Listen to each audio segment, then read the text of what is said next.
Hey everyone, and welcome to the channel. So today we get to take a look at the latest generation for the Chevrolet Camaro ZL1. Huge shout out to Carolina Auto Direct for providing this muscle car for me today. Check out their website. They have a massive selection of pretty much brand new inventory. That link is down in the description. So the ZL1 is finished off in black, and they have a starting MSRP of right around $67,000. Underneath the hood for this ZL1, this is powered by a 6.2 liter supercharged V8. It's paired to the 10-speed automatic transmission, pumping out 650 horsepower, 650 pound-feet of torque. That power is sent to the rear wheels, propelling this 4,000-pound sports car from 0 to 60 in 3.4 seconds, up to its top speed just shy of 200 miles an hour.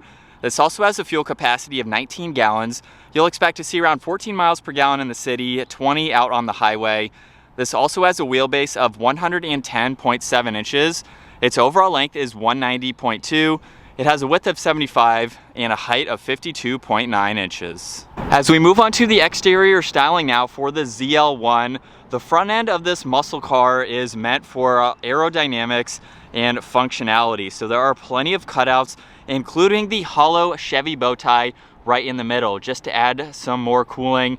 There's a great design in that lower mesh too, and there's even cutouts on both sides, allowing maximum airflow through this front end. Now this also has a set of LED headlights, DRLs, and turn signals. You will notice that the headlight housing is very thin.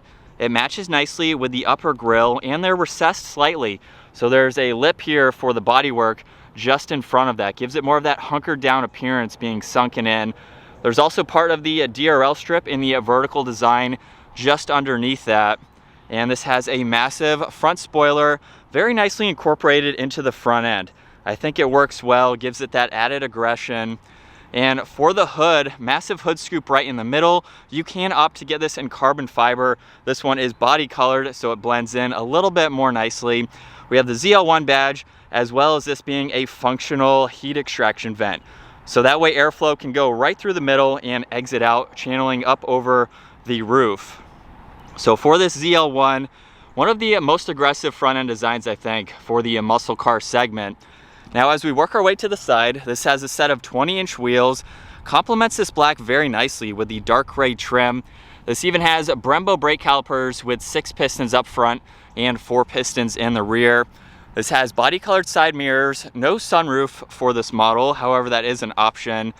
And then continuing with the front spoiler, this has a pretty wide lower side skirt just to give it some of that aggression for the side. Very nice lines run down the side.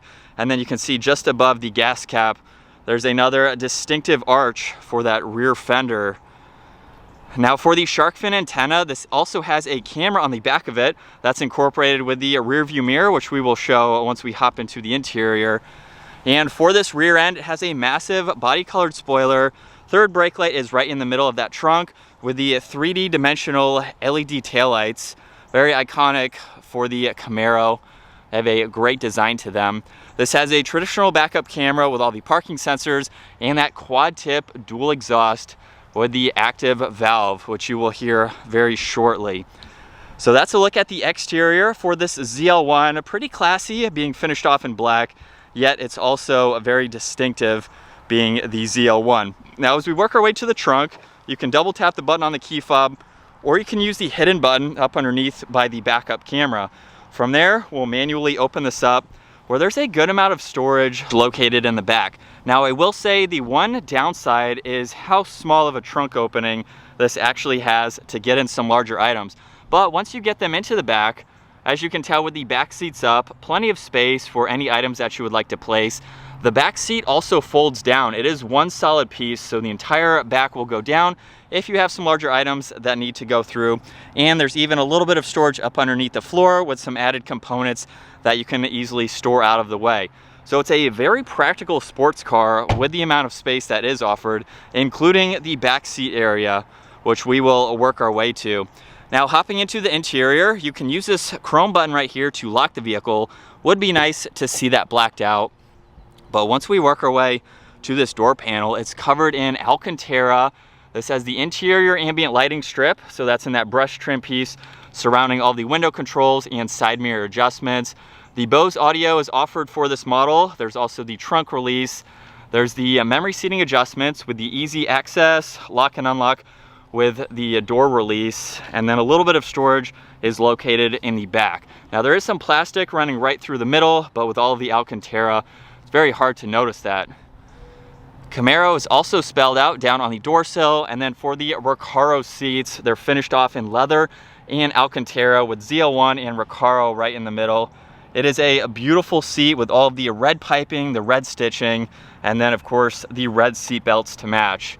Gives it a great touch. All the automatic adjustments are down on the side. And then to work our way to the back seats, I'll simply just pull on that tab. That will move the backrest forward. From there, you do have to move the rest of the seat, so it doesn't move automatically once you release that. And then for the back seats, same attention to detail.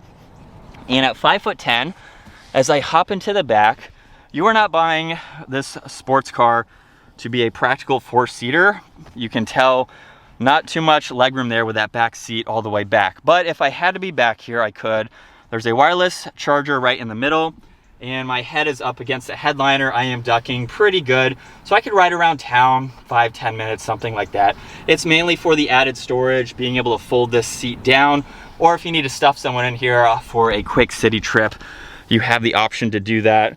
Little window on that side there, so it is nice to be able to see around that pillar. But it is nice. If you are much smaller than me, maybe you have kids and you need a practical vehicle with your young children, you can put them in the back and they can be just comfortable. But yeah, let's hop into the front seats now, where this has the Alcantara steering wheel, which is a perfect combo. It's a flat bottom design to it with the ZL1 badge. Now on this left side, the cruise control settings, along with the heated steering wheel. Right side, all of these are for the gauge cluster, which we will get to. There's also Bluetooth and voice commands. Favorites are on the left side, volume is on the right side, and then being the 10-speed automatic, this has the steering wheel mounted paddle shifters. So let's fire up this ZL1. That square button is located on the right side with my foot on the brake. Let's bring this to life.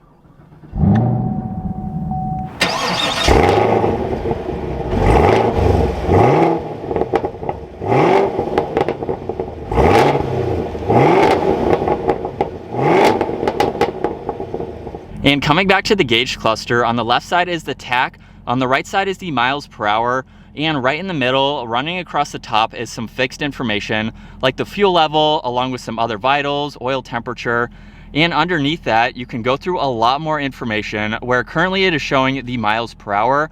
I can scroll down to trip information, and you can monitor all of those averages, look at your fuel range, along with your fuel economy. And then there's some other vitals that you can go into just to keep an eye on everything, along with a timer and a blank page too. Now, if I scroll over to the left side, we can pull up the menu settings where we were just in info. If I go into performance, now we have a lot more performance-oriented features, along with some other vitals that you can easily monitor. So just depending on how you're driving this, you can also look at your electronic limited slip differential, pull the G's that you're pulling, and then we have a few other vitals there. You can quickly get into music along with navigation and phone. And then the last one is options. So if you go into options, you can go into launch control, so you can activate that as needed. And then there's a few other settings here, just depending on what you would like to see. And I really like the design surrounding the gauge cluster. Gives it more of a fighter jet appearance in a sense. Now on the left side of the steering wheel, this does have head-up display. So with those icons there, you can go through the head-up display, you can adjust it, you can pull up, hopefully you can see on camera. It is a little bit low, but I can move it up so the camera can see it there. So currently it's showing G-forces along with the miles per hour and a tach. Now it's just miles per hour. I can pull up the audio, look at the compass, and then we are back to that original one. And you can adjust the brightness on it and then the height, like I mentioned earlier. So it's pretty cool to have that front and center, especially if you're doing some spirited driving. Now there's an air vent on that one side, along with a dimmer switch for the gauges. And then coming to the center touchscreen system, pretty super simple and easy to go through. Home is on this left side, where you will see all these icons appear, like audio and phone. There's even Apple CarPlay, Android Auto, a few other apps like My Chevy. You can go into climates, adjust the ambient lighting. So like I mentioned earlier, you have so many different colors that you can go through. And then the last screen is the split style. So there's music and phone, so you can pull those up together. And then there's various shortcuts in the lower section, so you can quickly get through all this info. As it is fixed, you can easily see it. Now underneath that, there is a physical button for home, volume right in the middle, along with tuning and a back button. And then underneath that, with these toggles, on the far left side, this is the ventilated seat adjustment, and the heated seat adjustment is right next to that. And then for the digital screen, that is for your temperature. So just by rotating on this dial, I can adjust the driver's side. You can use the other dial for the passenger side. And then all of the controls are right in the middle for where you'd like the air to go, fan speed and defrosters, laid out extremely well. The hazards are right in the middle of that. And then for the Alcantara shifter, if I put this into reverse, there's the backup camera. All you can do is change the guidelines, but it gives you a lot of graphics, especially for this type of vehicle, to easily see what's behind you. Now you can shift using the shifter itself or the paddle shifters, which we will test out once we get this out on the road. Behind that, there's traction control and then the different driving modes. So in the gauge cluster, you will see a touring, sport, track, and then snow and ice. Basically, it'll just modulate your throttle response as well as the limited slip diff, just depending on the settings that you are in or the conditions that you're driving in. The e-brake is just behind that, along with a 12 volt if you need to use that. There are 2 cup holders in the middle, along with some more of that ambient lighting. And for the center armrest, there's a little bit of space, so you can place some items in there as needed. There's even some auxiliaries in the back section, so you can charge additional electronics. And then for the glove box, there's plenty of space for the info that needs to go in there. We'll take a look at visibility from the driver's side. A lot of people comment that it's not the best, and you would be right, it's not the best, but it's definitely not a deal breaker. Once you get used to driving this, it's really not different from any other vehicle. And then you also have that digital camera like I mentioned earlier. So with your visibility right now, you can hopefully see out of that rear glass, but now we'll have about a 180-degree view of all of the traffic behind you. If you're out on the highway, it definitely gives you an ample amount of visibility. Let's go ahead though, get this ZL1 out on the road. As we set off now behind the wheel for the Camaro ZL1, like I mentioned earlier, this has an MSRP right around $67,000. So realistically, you're right around the $70,000 mark for a practical, everyday type of muscle car. Now I'm just driving it like a normal vehicle right now. It's been very comfortable and quiet. I've been in a lot of Camaros. I've driven a lot of ZL1s, and it's a cool car because just driving it like normal, you can hear that exhaust a little bit. Obviously, if you're buying this car, you want something that's a little bit more loud. You want something that is going to offer the performance that the ZL1 has for 70 grand, 650 horsepower and torque. It's kind of hard to argue with that performance from this type of vehicle. Now for this interior, it has some nice materials to it. I know a lot of people don't like the, I guess, how long Chevy has gone with the interior of the Camaro, but I think it's nice with the leather and the Alcantara. It's definitely a good combination. But when you're ready, we have the 10-speed. You can get the 6-speed manual if you'd like to.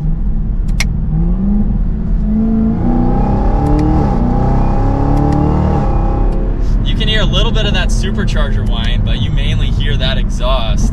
And the paddles are pretty responsive. Personally, I would go with the 6-speed manual. I do like how that drives for the Camaro. If you're not a 3 pedals kind of person, the paddles are nice. They are responsive.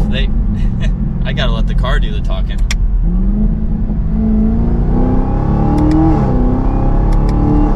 It's pretty manageable too. Now, I'm not ripping on this car since I don't own it, so just doing some mild accelerations. All that power is going to the rear wheels, so if you're buying this car, hopefully you know how to drive some high performance vehicles, because you need to know how to drive this if you're going to rip on it and have some fun with it. Maybe turn off traction control, things like that. All right, we'll give it another acceleration once we straighten out.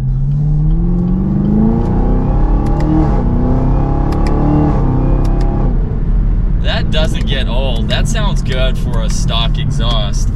And I like the Camaro. Of the muscle cars that are available, I think this is my favorite, just because, at least where I live, I don't see the Camaros as much as Mustangs or Challengers. And so to me, it's a little bit more rare, but I think I like it of the three. I think it has plenty to offer. And so now from second gear, here we go.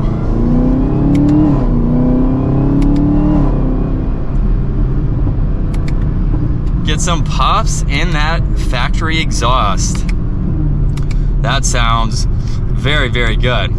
And we are up to speed just like that. So again, for roughly 70 grand, what's interesting is the fact that with the Camaro, you can buy one as cheap as high 20s, low 30s for more of a base model. So just depending on your budget, the type of Camaro that you're looking for as far as the performance, you have a large range there, all the way up to about 70K for this one, just depending on what is going to fit your lifestyle. So if you want to get the most performance oriented, or you're just looking for that sports car vibe, you want the sports car style, you just want something that's going to be nice and easy to drive, fuel efficient, like the 4-cylinder that is available for the Camaro. It's pretty cool to see that wide range. Not too many other cars offer that. The Mustang does, the Challenger does, but as far as trim levels that go that high in price difference, not too many other vehicles offer that. So it's pretty cool to see that for the Camaro. Again, just depending on what you want to buy. And it's been a fun ride. Turning radius is also pretty good. I think I'm going to have to turn around here with that backup camera, and you can see from this angle how much visibility there is behind this. And here we go with another acceleration. We'll leave it in the normal setting here.